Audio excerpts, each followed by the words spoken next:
Assalamualaikum warahmatullahi wabarakatuh. Bismillahirrahmanirrahim. Alhamdulillahi rabbil alamin. Wassalatu wassalam ala rasulillah wa ala alihi wa ashabihi ajma'in. Qala Allah ta'ala fi kitabihil karim. A'udzu billahi minasy syaithanir rajim. Ma nansakh min ayatin aw nunsiha na'ti bi khairin minha aw mithliha. Alam ta'lam anna Allah ala kulli syai'in qadir. Sadaqallahul azim. Muslimin dan muslimat, mudah-mudahan dirahmati Allah. Kita membaca kitab Muhimmah fil Ilmil Hadis pada muka surat yang ke-16, masih lagi membicarakan tentang hak suami daripada isteri. Bermula dalil yang menunjukkan atasnya itu barang yang diceritakan bahawasanya sesungguhnya seorang badui datanglah ia kepada Nabi sallallahu alaihi wasallam. Maka berkatalah ia bahawa sesungguhnya engkau telah menyeru engkau akan manusia kepada Allah Ta'ala, dan aku percaya dengan dikau, dan tiada aku benarkan akan dikau melainkan dengan mukjizat yang dipertunjukkan kepada aku. Seorang Arab Badui datang jumpa dengan Nabi sallallahu alaihi wasallam. Dia kata, ya Rasulullah, engkau ni diutuskan oleh Allah menjadi rasul, membawa petunjuk kepada manusia, membawa petunjuk kepada Allah Subhanahu wa taala, daripada Allah Subhanahu wa taala untuk manusia. Dia kata, aku percaya, dengan syarat tunjukkan kepada aku satu mukjizat. Ini permintaan orang Arab Badui kepada Nabi sallallahu alaihi wasallam. Minta petunjuk. Petunjuk dia apa? Mukjizat main-main kat aku. Tidak, aku tak percaya. Ini biasalah tuan-tuan, kita berhadapan dengan manusia ni macam-macam benda. Selagi dia tak nampak dengan mata kasar dia, selagi dia tak tengok, selagi tu dia tak percaya. Bukan kata Nabi orang tak percaya, Tuhan pun orang tak percaya. Dia kata kalau Tuhan tu ada, awak mai tunjuk nak tengok. Nak tengok Tuhan tu duduk tak mana, nak tengok. Ini setengah orang digunakan akal dia. Tapi Nabi ni manusia baik. Dia layan Arab Badui ni. Apa kata Rasulullah? Bersabda baginya Nabi sallallahu alaihi wasallam, apa yang engkau kehendaki? Nak minta petunjuk apa? Maka kata Arab Badui tadi, maka engkau suruh pokok kurma yang dah mati ni datang kepada engkau. Kalau betul engkau ni Nabi, buat mari pokok kurma yang dah mati ni. Maka ada di hadapan mereka pada masa itu sepuhun pokok kurma yang dah kering, yang dah mati. Maka Nabi sallallahu alaihi wasallam kata dekat laki-laki tadi, pergi dekat pokok tadi dan kamu kata dekat dia bahawa Muhammad panggil. Nampak tuan-tuan? Nabi kata pergi kat pokok tu, cakap dekat dia Nabi Muhammad panggil. Maka Arab Badui tadi pun pergilah kepada pokok kurma tadi sambil berkata, hai pokok kurma, perkenankan olehmu Muhammad bahawa sesungguhnya dia telah memanggil akan dikau. Maka bergerak-geraklah pokok kurma tadi daripada belah kanan, tercabut akar dia, naik ke atas. Bergerak pula belah kiri, tercabut pula akarnya, dan pokok tadi berjalan mendapatkan Nabi sallallahu alaihi wasallam. Ni dia tuan-tuan, dipanggil sebagai mukjizat. Inilah dia mukjizat. Dia kata tak masuk akal Ustaz, pokok berjalan. Memang benda yang tak masuk akal itu mukjizat. Benda yang tak masuk akal dalam dunia ni banyak. Ada yang dipanggil sebagai sihir. Yang tu kamu percaya pula. Dewi Kopopil tu kamu percaya pula. Itu sihir. Cuma sihir itu dipelajari, dituntut dengan setan, diajar oleh syaitan. Itu sihir. Benda pelik. Gantung gambar, buh dalam botol, pusing. Pecah botol ke bawah, pengsan anak Haji Bakhil. Ini cerita Labu Labih ni. Gambarnya jatuh di sini, kenapa pingsan di sana? Itulah nama dia sihir. Benda pelik, percaya pula pada sihir. Ada benda pelik namanya irhas, yang Allah Ta'ala berikan petunjuk kepada para nabi sebelum diangkat menjadi nabi, sebelum diutus menjadi nabi, sebelum resmi jadi nabi, dah berlaku benda-benda pelik, maka itu dipanggil sebagai irhas. Nabi Muhammad bila dia berjalan, awan ikut dia, pelik. Kita kalau berjalan, awan mana ikut? Awan memayungi Rasulullah, itu benda pelik. Kita yang ikut COVID lain, tuan-tuan. Apa yang peliknya? Makin jatuh pula mikrofon ni, tuan ni. Betul kan ni? Ni mic dia, Ustaz. Nah, betul, Ustaz, no? Berat ni nak. Baik.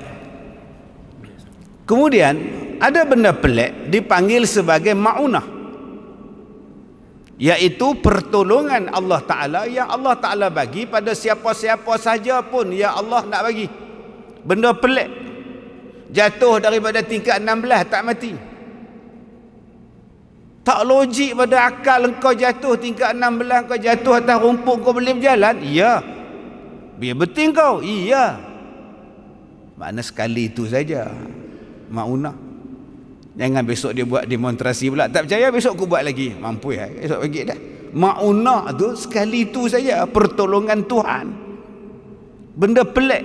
Tengok pada aksiden tu, gaya mati habis dah. Pakat-pakat mati dah. Tengok kereta tu betul-betul duduk di bawah lori, tak nampak apa dah.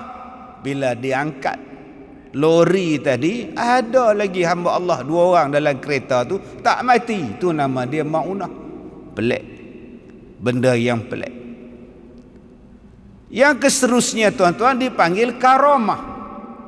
Kemuliaan yang Allah Ta'ala bagi pada orang baik. Pelik juga. Yang kita duduk dengar, duduk berjalan atas air dulu-dulu ni, ulama-ulama, wali-wali kita duduk berjalan atas air, boleh seberang sungai. Tuan-tuan pergi ke Malin Nawa, pergi ke kampung Tualang Sekah. Di Tualang Sekah tu ada tempat Tok Guru alim, tuan-tuan. Jepun tak boleh masuk kampung Tualang Sekah zaman Jepun dulu. Pakat berenang dalam sungai, berenang dalam laut. Padahal di situ mana ada laut. Rupanya dia orang nampak macam laut, pakat duk berenang tentera tu.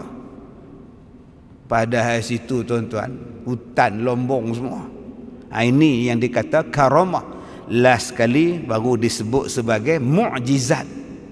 Dia tak dipelajari, dia tak dituntut, dia dapat kepada para nabi, para rasul, sebagai membuktikan bahawa mereka itu adalah rasul utusan Allah Subhanahu wa taala. Nama dia apa? Nama dia mukjizat. Jadi kalau ada orang mendakwa bahawa dia adalah nabi, tanya dia, apa mukjizat kamu?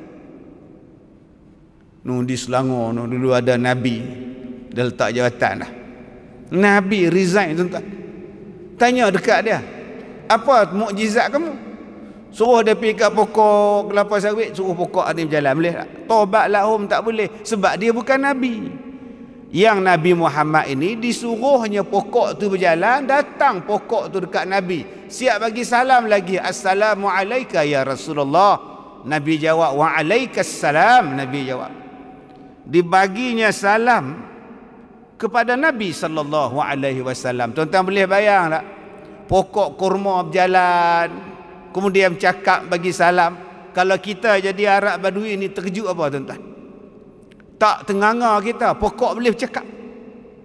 Maka bila tengok saja keadaan pokok tu bercakap, Islam Arab Badui ni, asyhadu an la ilaha illallah wa annaka rasulullah.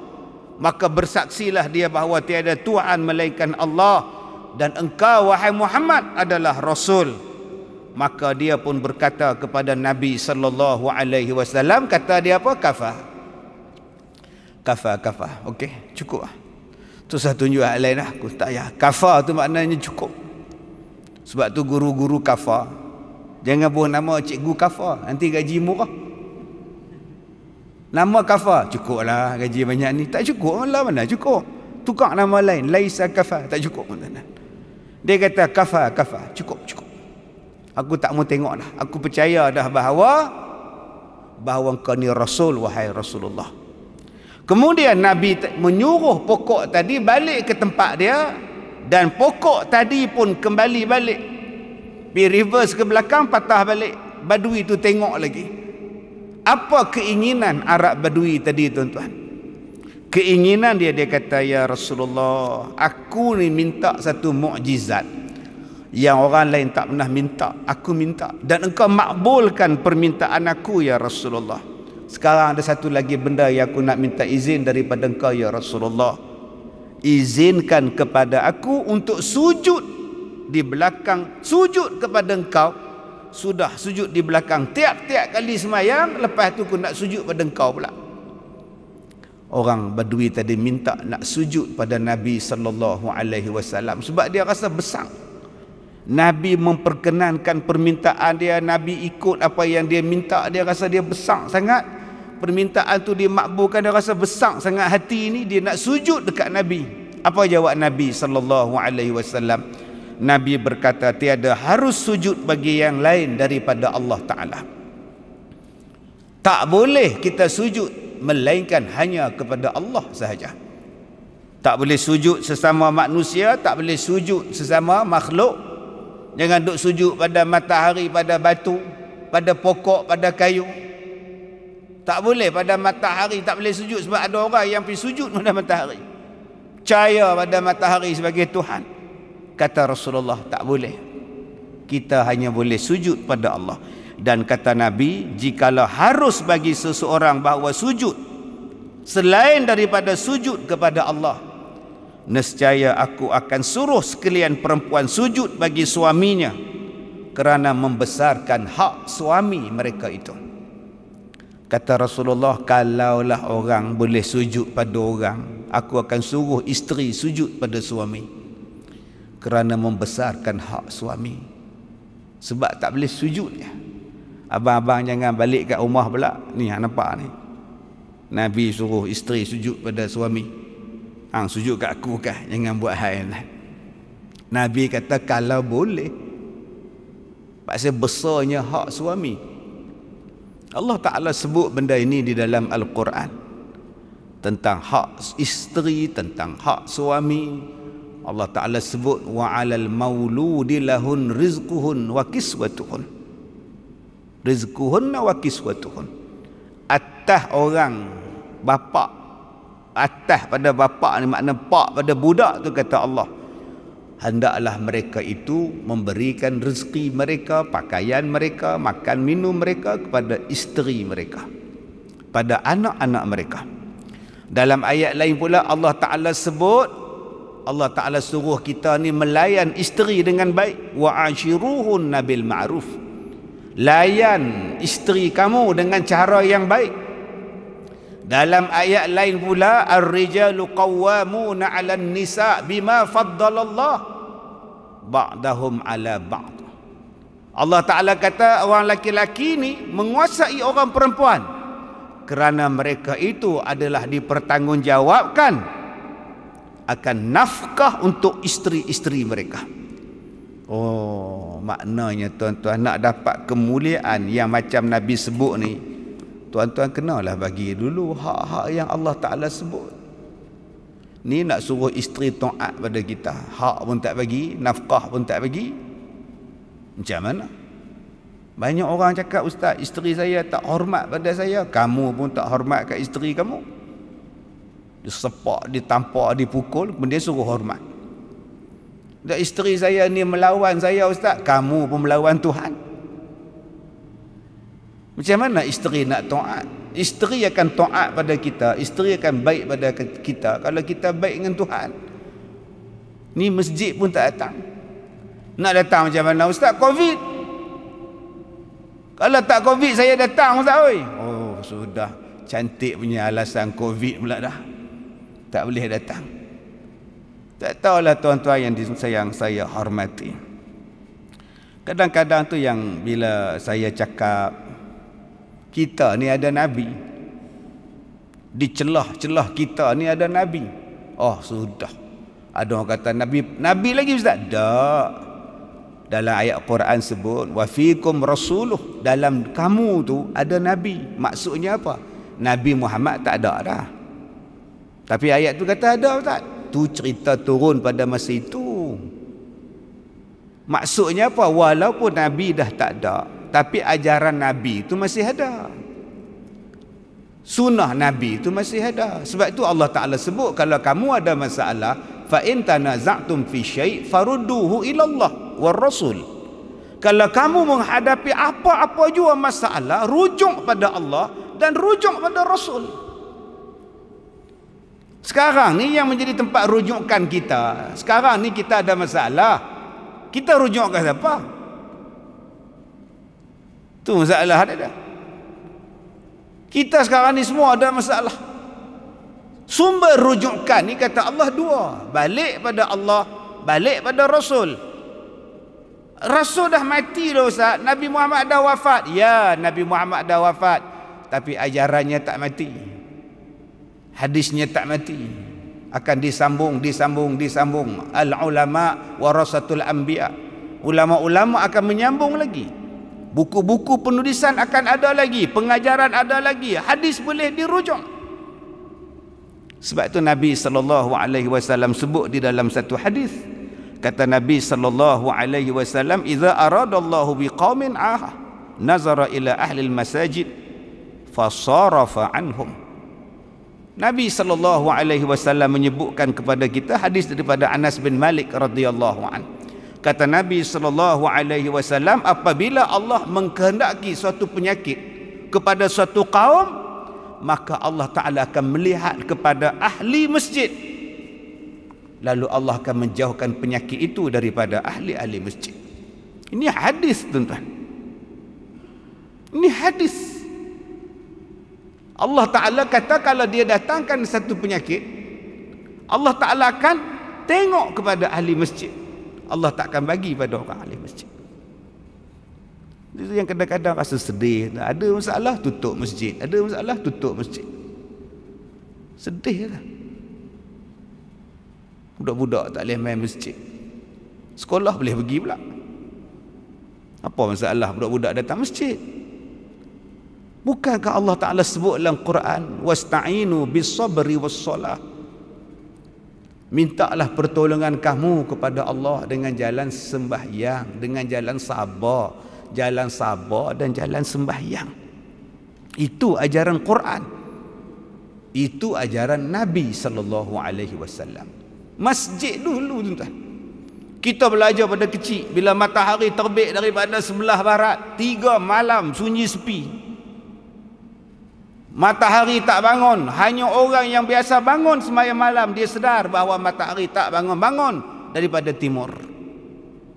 Maka pakat berlari ke masjid sembahyang tobat semua. 3 hari lepas tu baru bangkit matahari daripada sebelah barat.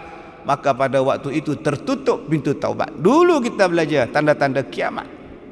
Masjid itu tempat untuk menyelamatkan. Tapi hari ni orang anggap masjid ni macam benda yang tak elok. Okey, ini kena ubah. Kena fikir balik tuan-tuan. Kalau kita kata benda ni datang daripada Allah, maka mintalah kepada Allah untuk menghilangkannya. Tempat yang paling afdalnya masjid. Baik, kemudian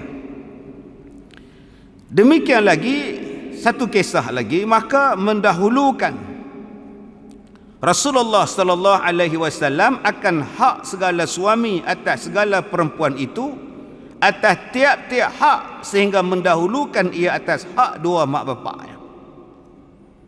Besar mana ustaz hak suami ni ustaz? Kalau isteri mendahului hak mak bapak dia. Sebab tu dalam rumah tangga tidak ada istilah mati mak, luah mati mak, telan mati bapak ni tak ada tuan-tuan. Akak-akak tak boleh nak kata pula tu lah ustaz, satgi ikut yang ni mak terasa pula, satgi kalau ikut suami mak terasa, ikut mak suami pula terasa. Kak ni sebuah salah ustaz. Luah mati mak, telan mati pak. Lepas tu kak buat apa? Duk kemam gitu lah kita. Elok. Jadi susah hati. Saya buat ni mak terasa, buat ini laki terasa payah. Payah apa dah Nabi kata, bila hang dah kahwin, ikut cakap laki hang sudah. Dah, tak payah pening. Dan kita sebagai mak, kita sebagai pak, tu selalu terasa. Tahu lah leha pas nikah ni, tahu dia ikut laki dia. Haram jadah betul. Dia sebut haram jadah pula. Kalau tahu macam ni tak pergi menikah pun tak apa dah. Mak pak kenalah faham dia dah jadi hak orang. Hak orang apa ustaz saya yang beranakkan dia? Memang makcik beranakkan dia. Tapi dia dah jadi tanggungan orang. Hukum dah kata macam itu. Tapi ustaz, macam mak saya sakit. Suami tak bagi saya ziarah mak saya ustaz. Dia kata kalau ziarah jatuh talak. Macam mana ustaz? Dah dia tak bagi, nak kata apa? Tak, suami ni jahat tak? Jahat. Tapi dia sembahyang ustaz. Apa ingat sembahyang semua baik ya? Sebab siapa saya kata jahat? Sebab dia memutuskan silaturahim dengan mak kamu. Mana nak kata baik orang yang memutuskan silaturahim? Tu mak dia. Pasal apa tak bagi ziarah? Mak dia, saya tak pergi ziarah ustaz sebab mak dia positif COVID. Tak apalah.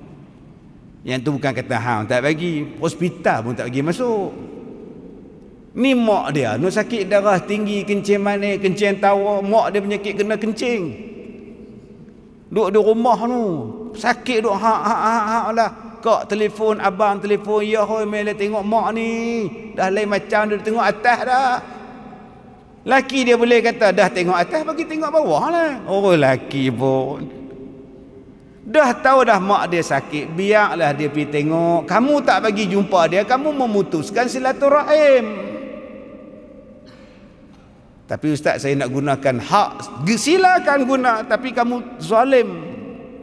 Suami yang zalim, dialah dengan sebab mak dia adanya isteri awak.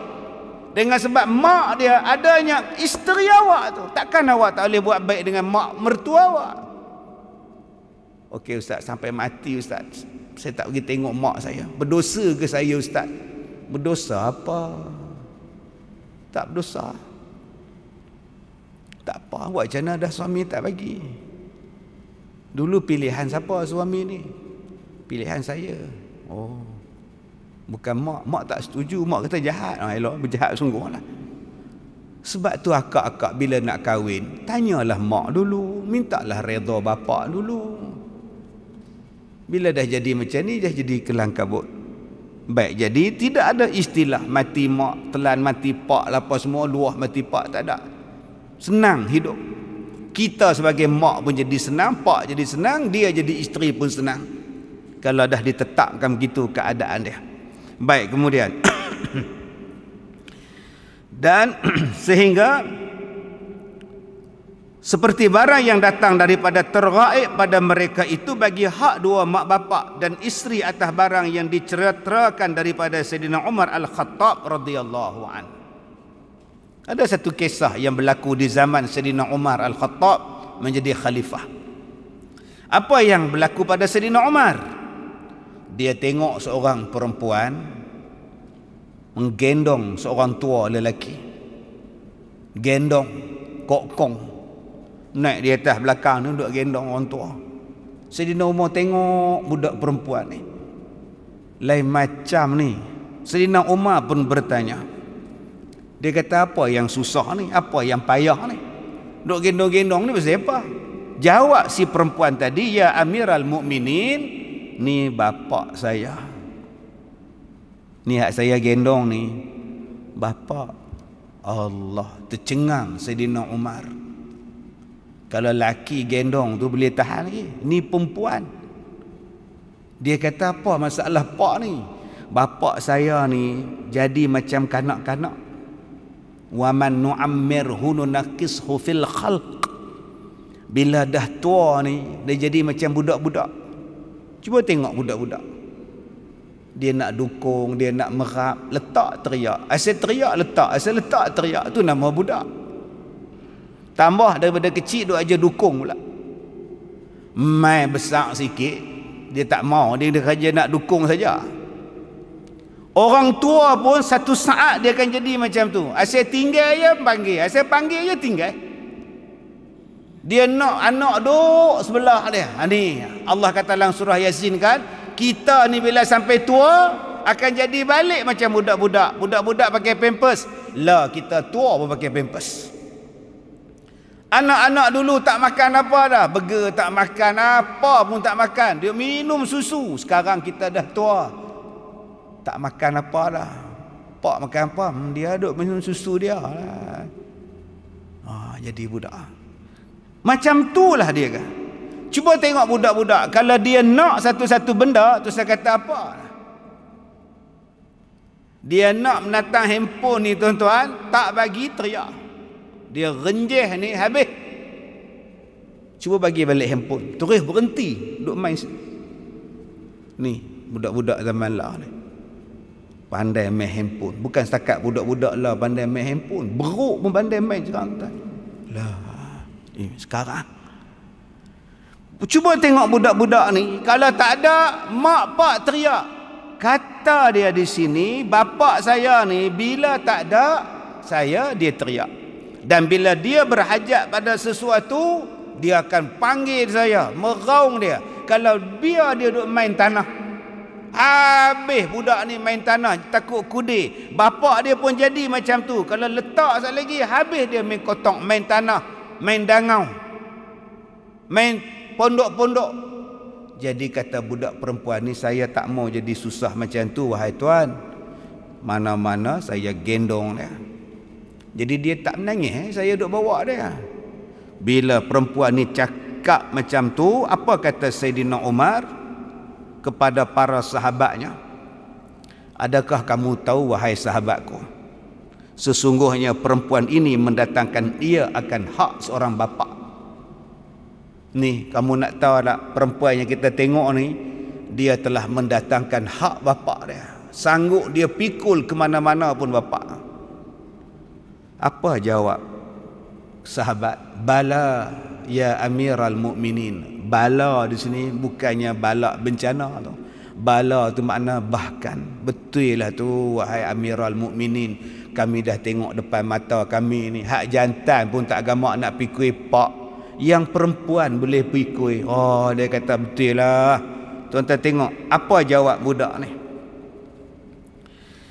Kata Sayyidina Umar, dan aku pohon mudah-mudahan apa yang aku cakap ni betul. Mudah-mudahan ziyadah pula, ditambah lagi pula kebaikan pada budak ni. Maka kata perempuan itu, tersalah engkau wahai Amiral Mukminin. Sayyidina Umar, budak perempuan ni kata, salah tuan, tak betul tuan. Lagi sekali tercengang pula Sayyidina Umar. Ada orang pergi kata dekat dia, tak betul. Sebab apa tak betul? Kata perempuan tadi, aku belum membayarkan kepadanya hak dia. Seorang bapa, aku belum lagi bayar. Lah, tang mana tak bayarnya? Hang dukung dia, hang pikui dia sambil buat kerja, hang duk dukung dia.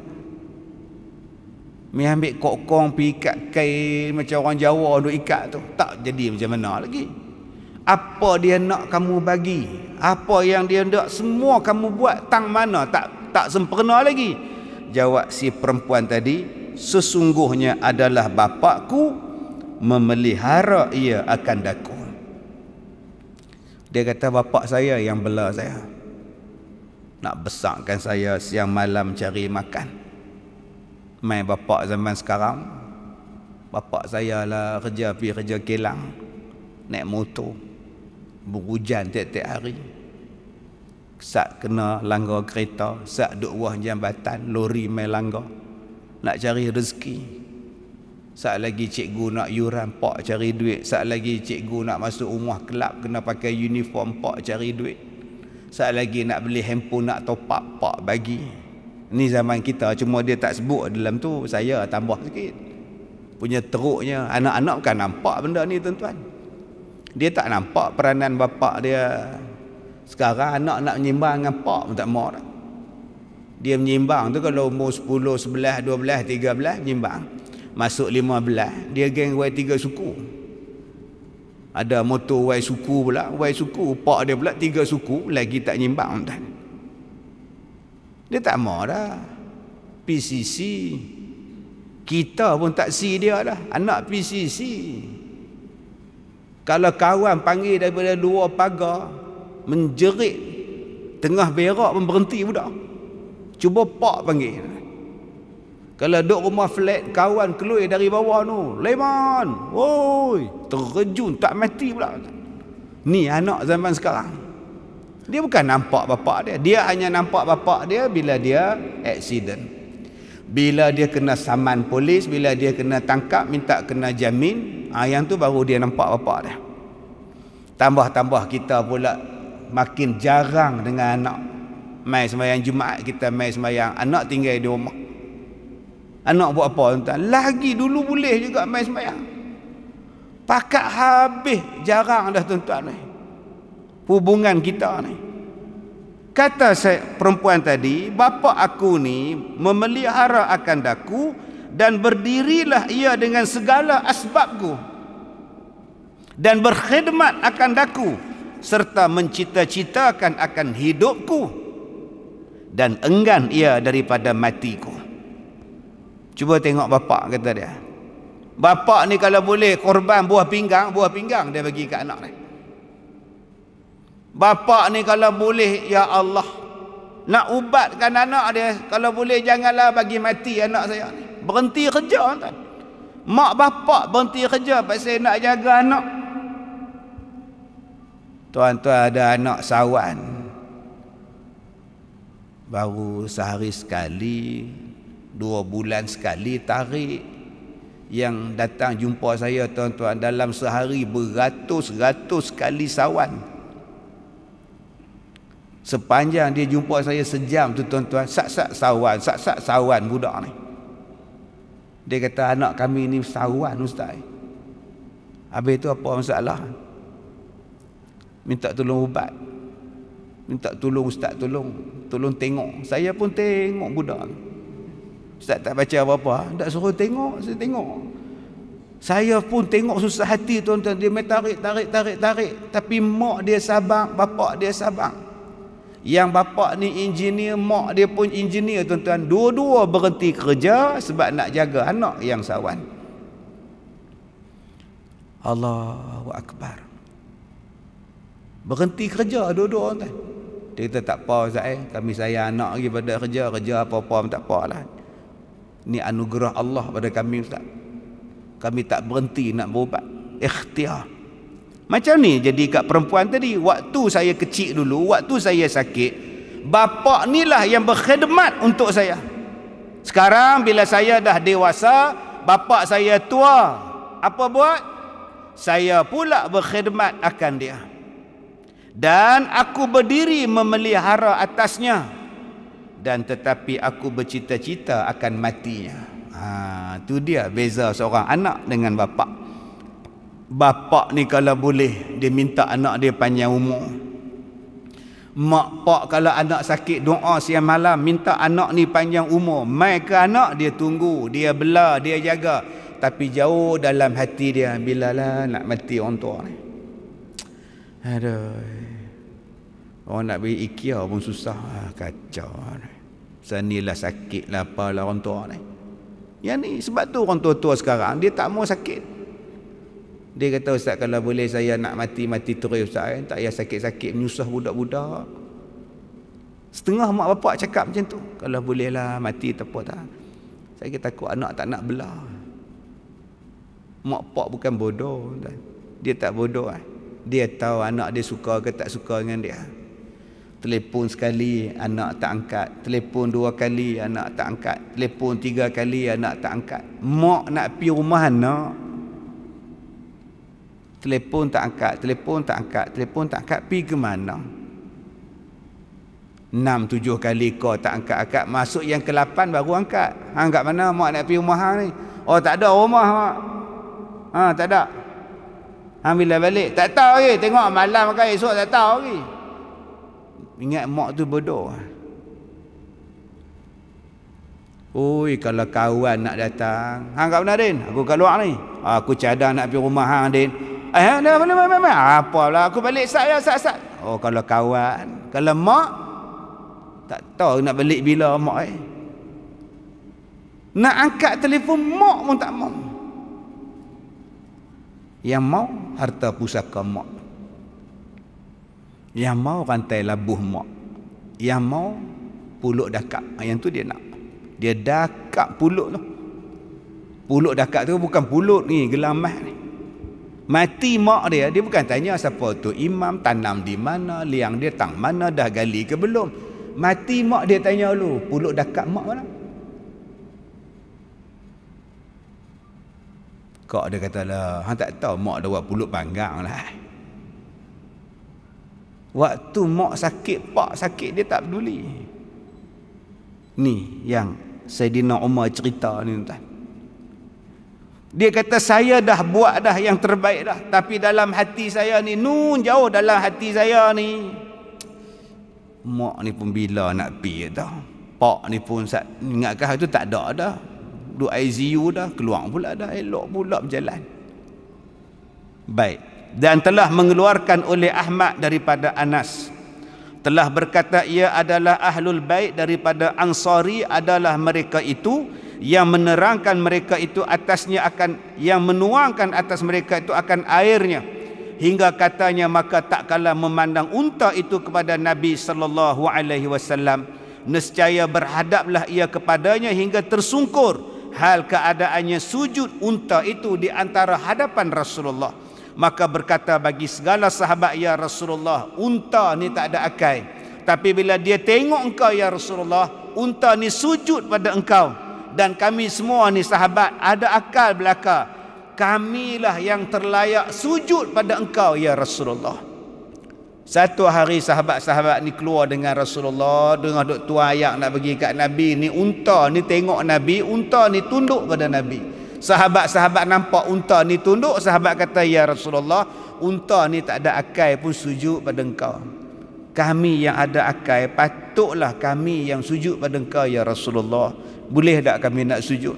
Kata Nabi sallallahu alaihi wasallam, tidak patut manusia sujud sesama manusia.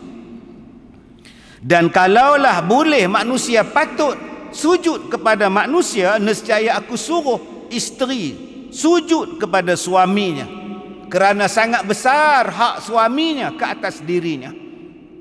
Tapi paksa isteri pun tak boleh sujud pada suami, tak boleh. Kalau boleh aku suruh isteri dah sujud pada suami dia, hormat pada suami. Ni akak-akak hak duk tengok FB live kita ni. Kadang-kadang kita duk pandang lekeh kat laki kita. Tam-tamlah kita ni kerja tetap, government service. Suami kita tu pula kerja swasta, anytime boleh buang pasal COVID.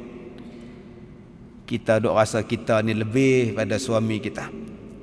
Ada yang duk rasa lebih pada suami sebab gaji tetap, kerja tetap, suami ni kerja tak tetap. Ada yang duk rasa dia lebih daripada suami sebab apa? Dia besar, suami kecil. Dia 6 kaki, suami 4 kaki setengah. Celah ketiak dia pun dia tak hormat juga. Ada yang dia rasa rumah tu dia punya, suami ni main numpang, basuh kaki, bawa beg satu, basuh kaki, masuk dalam rumah. Maka dengan sebab itu dia tak hormat suami dia. Ada pula yang tak hormat suami ni sebab suami dia tak mengaji tinggi. Dia ni universiti, ada ijazah. Suami dia SPM je, habis-habis SPM kerja driving lori. Maka dengan sebab itu dia tak hormat pada suami dia. Ataupun suami dia tak handsome, gigi ni tinggal sebatang, dia pula makin lawa, uban pun tak ada. Laki dia ni uban penuh. Dia kata kalau hang tak mau kat aku pun tak apa, sepah lagi orang nak kat aku. Subhanallah, dia pandang rendah pada suami dia. Sedangkan dalam kitab ni, dalam hadis sebut ketaatan, syurga dan sebagainya, itu adalah hak suami ke atas isterinya. Baik, sehinggalah Nabi kata, jikalau pada tapak kaki suami sehinggalah kepala suami ada sesuatu benda yang menjadi najis sebab nanah atau darah, katalah badan suami tu ada penyakit, mai penyakit kulit ni, bernanah berdarah. Isteri ni dia tak ambil tisu, dia tak pergi ambil kapas, dia tak pergi ambil kain lap ke bandage ke balut tak. Isteri guna lidah. Nanah suami tu, isteri guna lidah pergi buang, jilat, ngap macam es krim. Mana nak cari tuan-tuan isteri buang nanah suami dengan lidah. Tapi isteri ni buat. Kata Nabi, kalau ada isteri sanggup buat macam itu, belum lagi sempurna dia terhadap hak suami dia. Lagi sekali saya ulang, abang-abang hak mana ada cekam ke apa nanah ke, jangan duk suruh isteri jilat pula. Ni buat naya kat hamba Allah tuan, tak dengar ustaz tu kata apa hari ni abang ni nanah cantik punya kata ni. Jangan duk buat lah. Ni nak cerita kalau ada isteri sanggup buat, belum lagi sempurna. Amboi ustaz, berat sungguh jadi isteri ni. Kalau macam ni mak ngah malas kahwin ustaz. Teruk petara tu mak ngah malas kahwin. Mak ngah umur berapa? 80 memang tak ada siapa nak mak ngah. Tapi mak ngah kena ingat, memang berat tanggungjawab jadi isteri. Tapi nak masuk syurga tu senang mak ngah. Berapa lamanya Pak Ngah sakit? Tak lama lah dia, lepas dia potong kaki tu sebulan ustaz. Tak ada. Tak lama lah bela dia, tak lama dia kaki dia terpijak paku. Dia lambat pergi hospital lah, tu melarat doktor potong. Dan balik rumah, dan 2 minggu. Duk bela-bela dia tak ada lah. Mak Ngah merungut tak? Tak merungut. Mak Ngah marah tak kat paku tu? Tak marah. Mak Ngah sabar tak? Sabar. Mak Ngah semayang tak? Oh semayang. Kalau gitu syurga untuk Mak Ngah. Allah bagi suami macam tu kat Mak Ngah.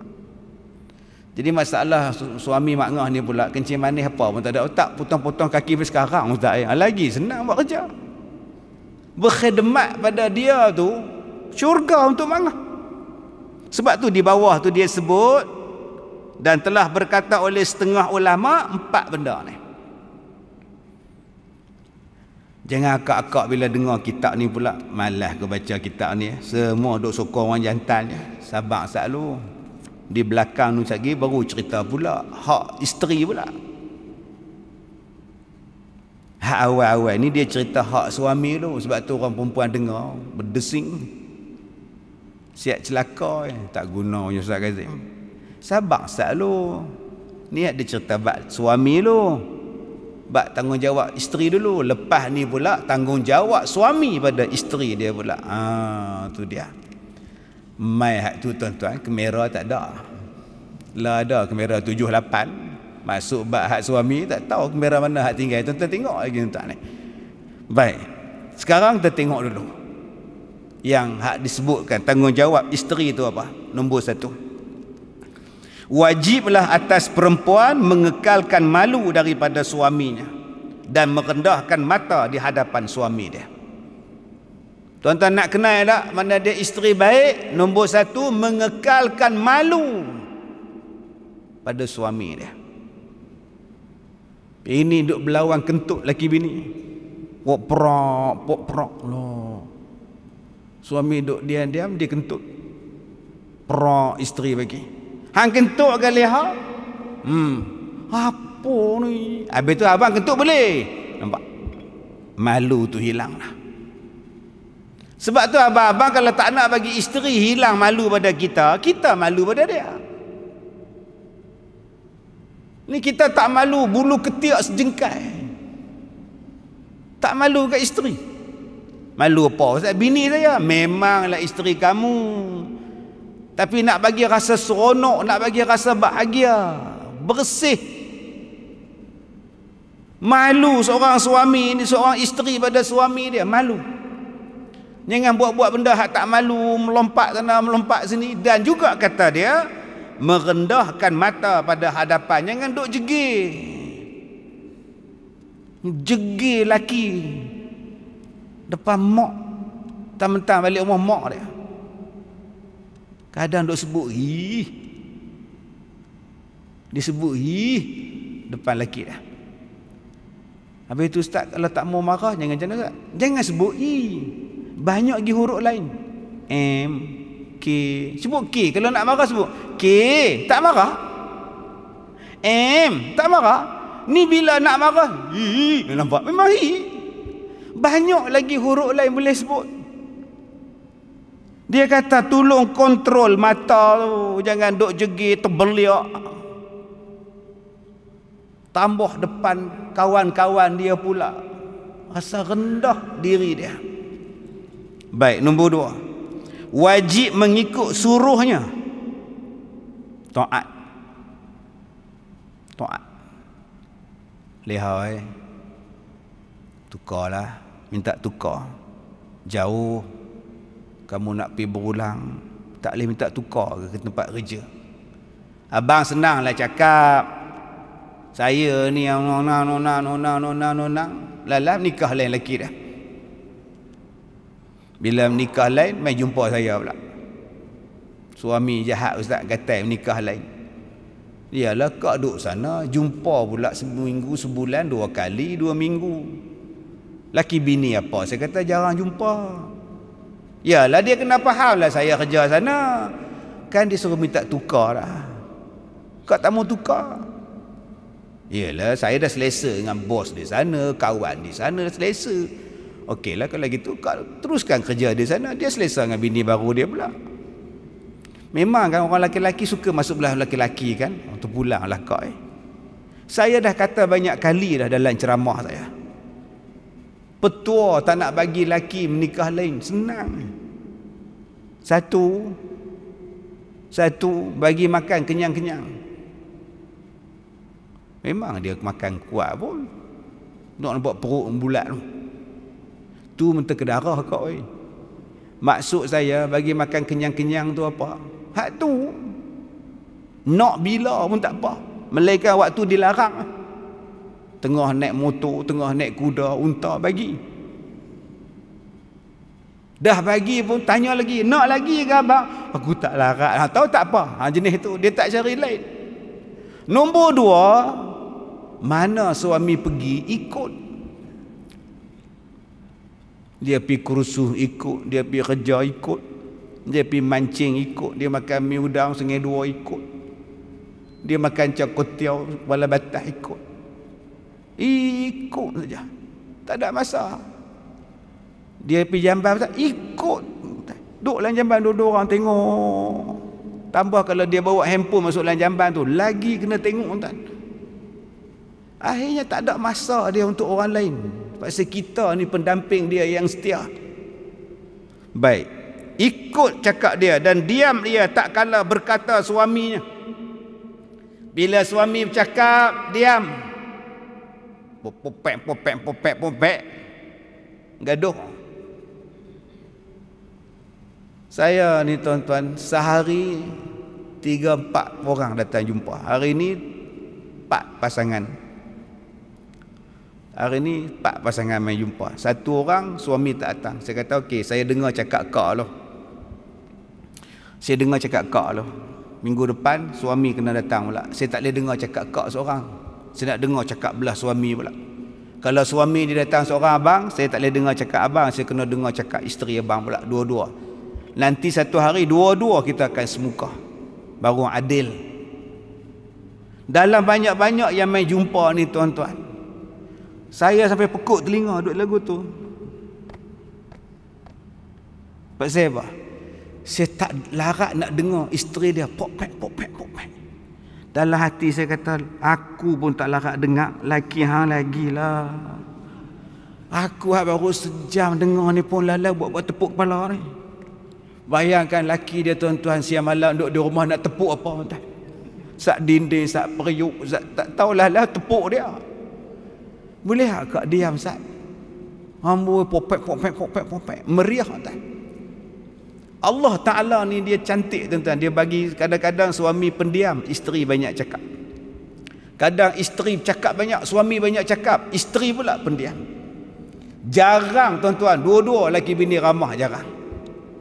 Kalaulah kita selalu jumpa suami isteri hak ramah dua-dua, nak makan laksa pun tak ada no. Kita pergi rumah dia, jemput dia kita ni makan laksa, kita pergi. Makan Ustaz tu laksa tu kau buat sendiri tu. Tu ikan menor, ikan sardin semua buat. Kita pun bismillah. Laki dia tegur pula. Ustaz, kalau Ustaz makan ni tak lupa bila. Oh ya ke? Kita pun cuba lagi. Isteri dia pula. Ustaz cuba rasa tengok lah boleh menega tak boleh menega laksa tu. Kita pun nak try kita tuan. Lah duk menor. Lagi ada cadangan apa-apa dua-dua ramah tuan. Jarang kalau ada macam tu meriah. Ustaz jumpa dah. Pasal saya jumpa saya cerita ni. Dekat setengah jam baru boleh saya makan laksa ni. Ada apa-apa lagi ke? Laksa kembang ni punya ramah lah tuan-tuan. Dia jadi meriah. Tapi yang banyak berlaku hak isteri tu meriah terlebih suami pendiam. Ada hak suami ni meriah lebih, isteri pula pendiam. Jarang kita jumpa dua-dua pendiam. Yang tu lagi sakit jiwa. Kita pergi rumah dia, dua-dua dia. Pangah sihat boleh lah. Mangah buat apa? Tahu. Hujan ni mangah. Ada. Ini COVID tak ada aku?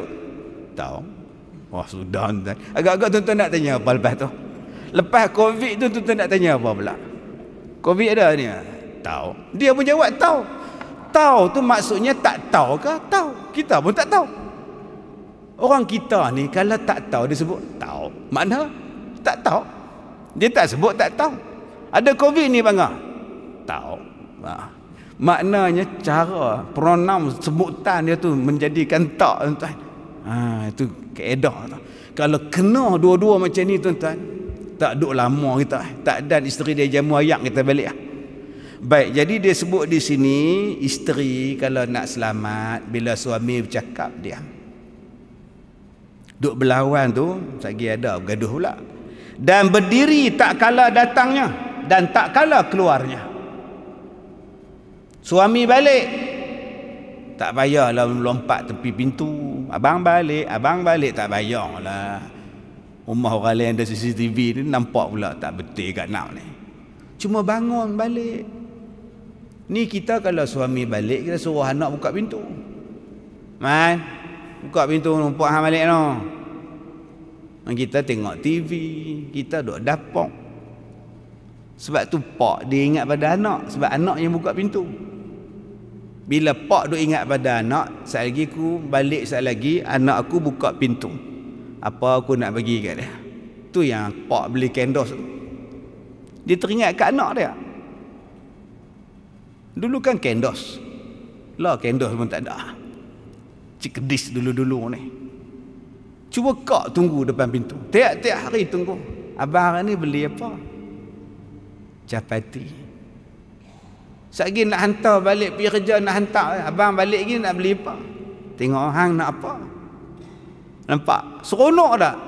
Ni tahulah balik ni tobat lahum tak tunggu dah. Sebab tu dia tak beli apa. Habis dia kemas makan seorang dia lah. Cakutiau ke apa ke? Senang. Pasal isteri dia tahulah tak tunggu. Kitab kata tunggu. Waktu dia balik hantar. Waktu dia nak pergi. Dan mendatangkan diri atas suaminya tak kala hendak tidur. Suami panggil lah. Dah lah. Esoklah menjahit malam lah. Sikit lagi. Dah lah tu. Besok pula sambung baca Yasin tu. Sikit lagi. Dah lah tu lehoi. Sudahlah besok buat karipap tu lah. Mai tidur dulu. Sikit lagi. Lah nganga orang tua tu. Tak sedang lah. Bila suami panggil, pi terus. Dan memakai bau-bauan baginya. Tu dulu Ustaz. Dululah minyak wangi lah. Lah, gamat. Mau minyak mestika semua ada Ustaz. Oh, celah kepala atas kepala, dia celah bantai pun minyak mestika.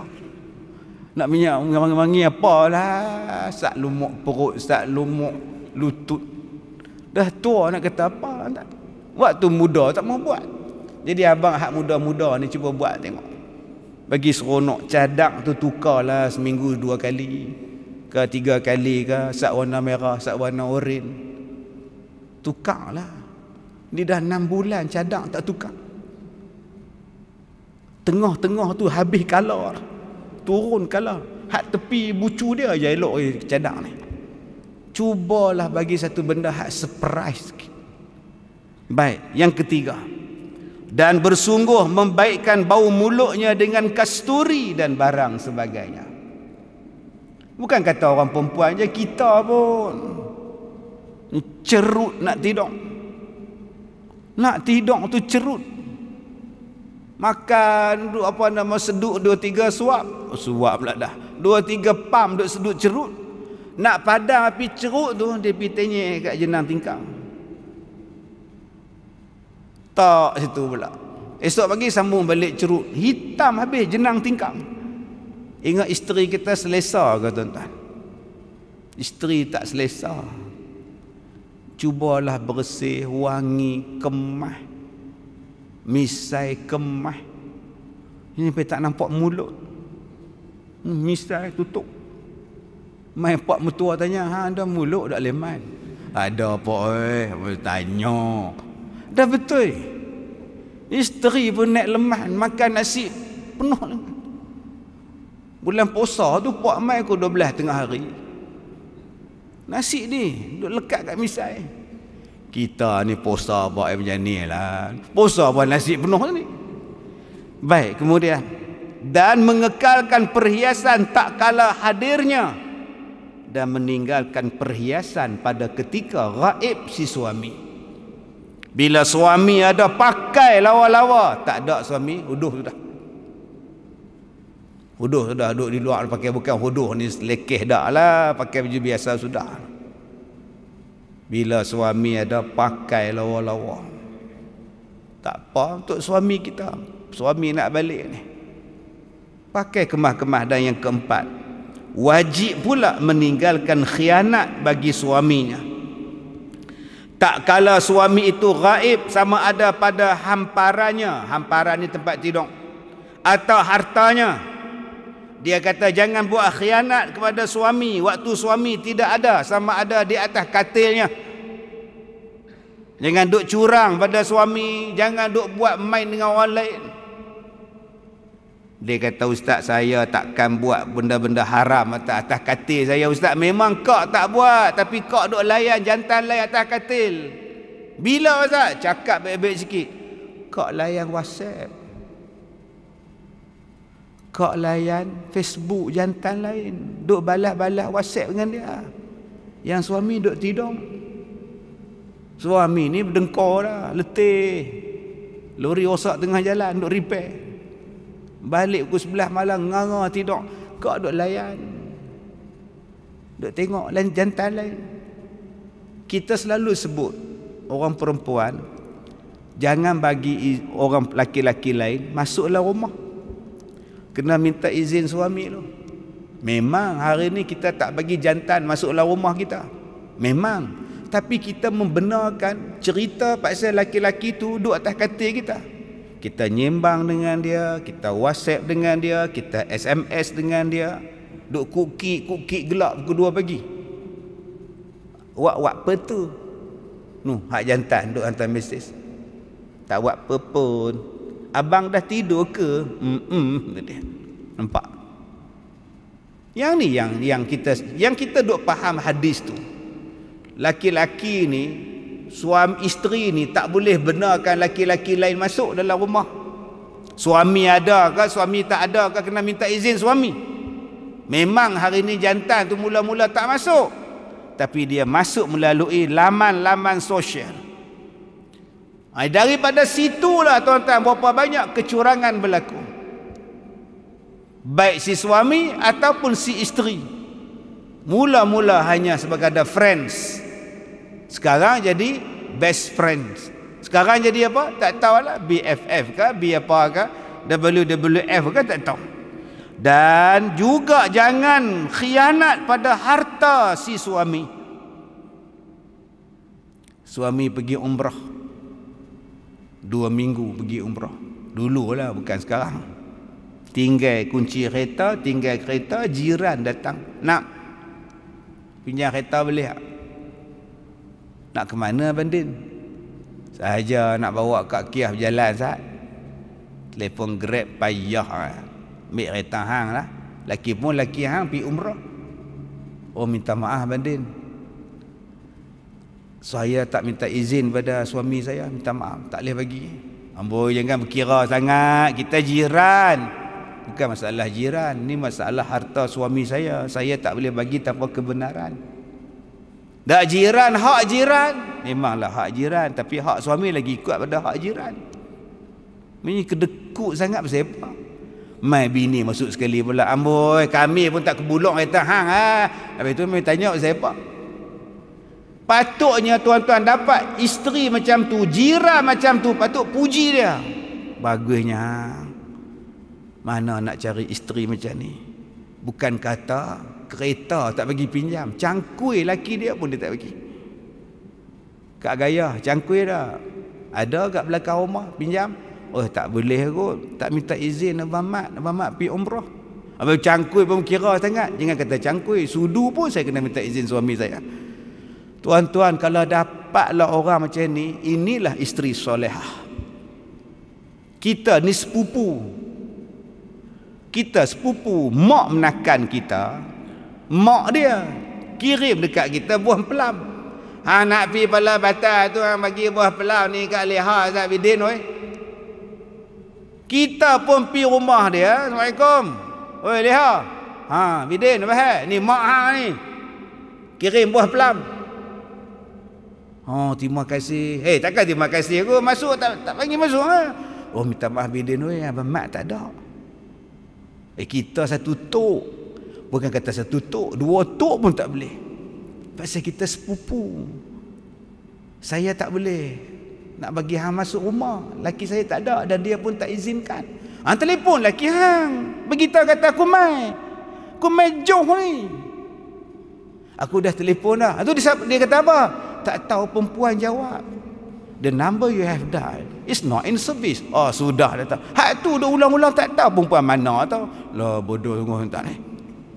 Jadi kalau tuan-tuan cakap masuklah kereta, tengok mak abang susah payah nak hantar dekat dia buah mempelam, pak dia mak dia kirim kat dia.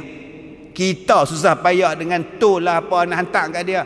Panggil masuk bagi secawan kopi pun tak. Apa punya sepupu? Patut isteri cakap, itulah abang isteri solehah.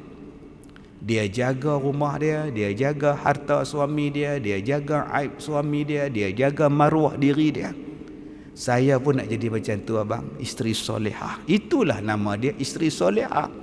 Tapi dalam setengah-setengah masyarakat dia kata isteri tu tak bermasyarakat, tak reti bawa majlis. Baik. Dan memuliakan bagi isi rumah suaminya. Ni nama menantu. Banyak kita jumpa kes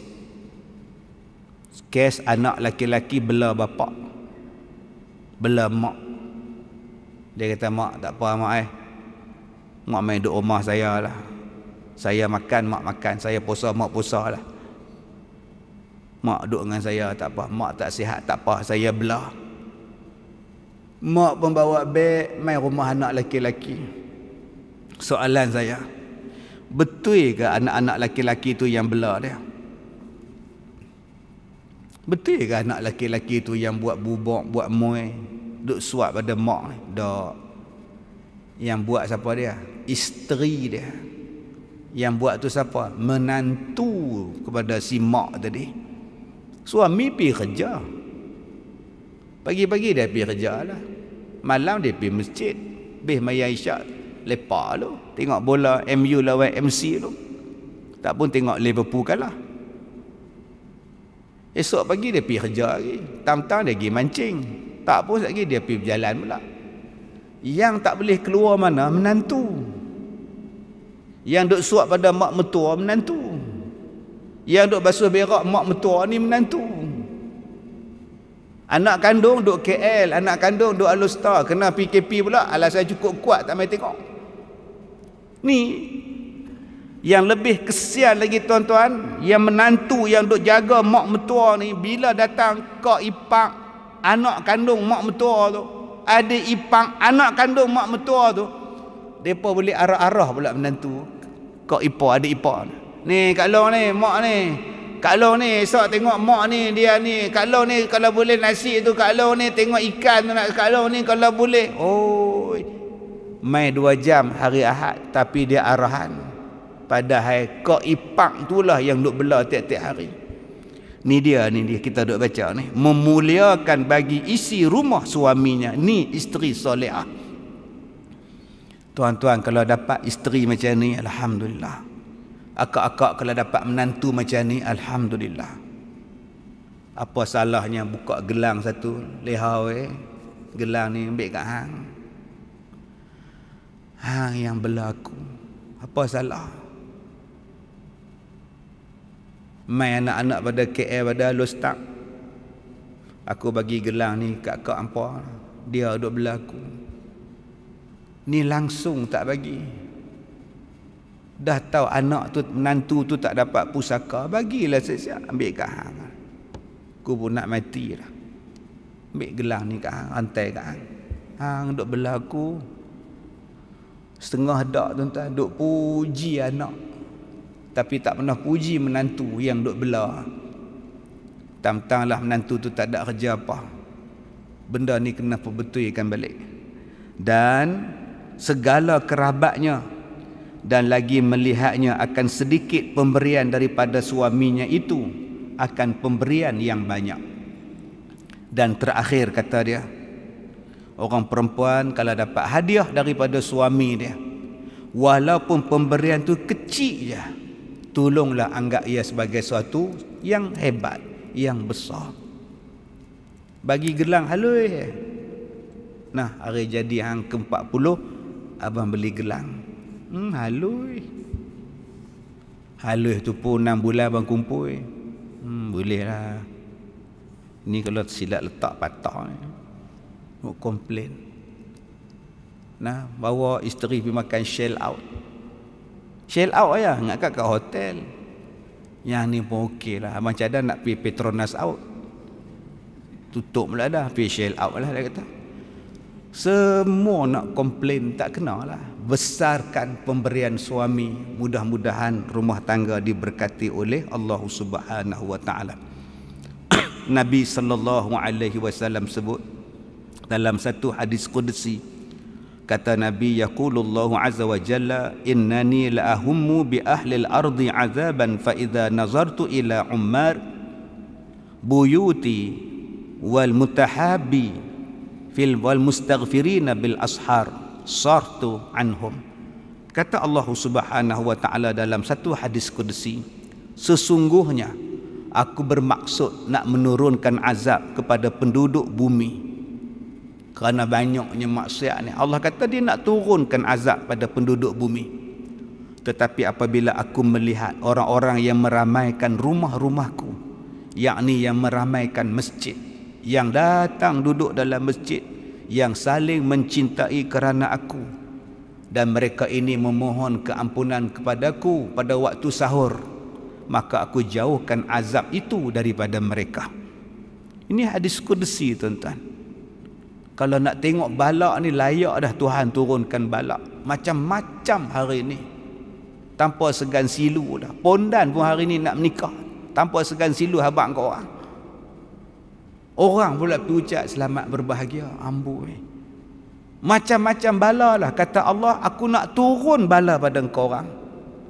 Tapi bila aku tengok ada orang datang ke masjid, meramaikan rumah-rumah Allah, yang memohon ampun kepada Allah pada waktu sahur, dan mencintai kerana aku tak jadi turunkan azab tu kepada mereka. Jadi tuan-tuan faham elok hadis ni. Kasih sayang ni datang dengan sebab rapat, kasih sayang ni datang dengan sebab berjamaah, kasih sayang ni datang dengan sebab saling tegur-tegur, saling salam bersalaman.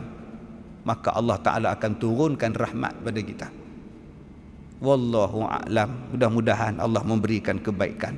Sekadar itu sahaja tuan-tuan. Saya minta maaf jika terkasar bahasa. Wabillahi taufiq wal hidayah. Assalamualaikum warahmatullahi wabarakatuh.